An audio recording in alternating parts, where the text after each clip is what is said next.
Doit-on célébrer les morts? La vérité biblique que beaucoup ignorent. J'ai une parole pour toi, en ce 1er novembre. Partout dans le monde aujourd'hui, des milliers de personnes sont allées dans les cimetières, ont allumé des bougies, déposé des fleurs, parfois même offert de la nourriture aux morts.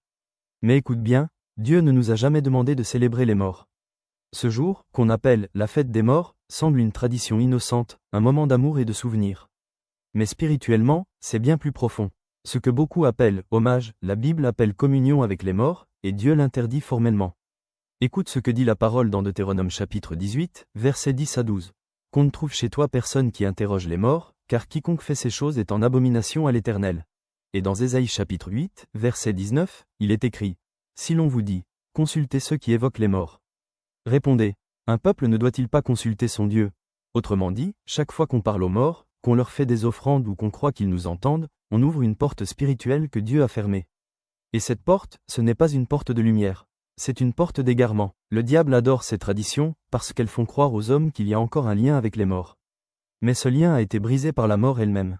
La Bible dit dans Ecclésiaste chapitre 9, versets 5 et 6, « Les morts ne savent rien, et ils n'ont plus jamais aucune part à tout ce qui se fait sous le soleil.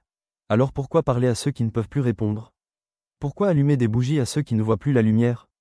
Pourquoi offrir de la nourriture à ceux qui ne peuvent plus manger? Ce n'est pas de l'amour, c'est de la confusion spirituelle. Ce que les hommes appellent culte des morts est souvent un culte déguisé aux esprits. Et derrière ces pratiques se cachent des liens d'oppression, des esprits de peur, de tristesse et parfois même des malédictions générationnelles. Beaucoup ne comprennent pas pourquoi leur maison est troublée, pourquoi leurs rêves sont remplis de visages de défunts. C'est parce qu'ils ont ouvert une porte que seul le sang de Jésus peut refermer.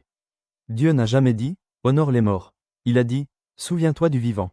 Dans Josué chapitre 24, verset 14, Dieu demande « Servez l'Éternel avec intégrité et fidélité, et rejetez les dieux que servaient vos pères. » Tu vois, beaucoup célèbrent les morts, mais oublient le vivant. Ils nettoient les tombes, mais leur cœur reste souillé. Ils allument des bougies, mais éteignent la flamme du Saint-Esprit. Nous ne sommes pas appelés à prier pour les morts, mais à prêcher la vie aux vivants. Nous ne sommes pas appelés à parler aux morts, mais à parler à Dieu. Et nous ne sommes pas appelés à retourner vers les tombeaux, mais à regarder vers le tombeau vide du Christ. Car la vraie lumière du 1er novembre, ce n'est pas une bougie posée sur une tombe, c'est Jésus-Christ, celui qui a dit « Je suis la résurrection et la vie. Celui qui croit en moi vivra, quand même il serait mort. » Jean chapitre 11, verset 25.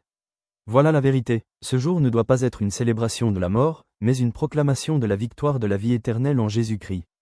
Alors, ferme la porte de la mort dans ta maison, rejette toute tradition qui te lie au passé, et proclame que tu appartiens à celui qui vit pour l'éternité. Dis avec moi, je choisis la vie, pas la mort.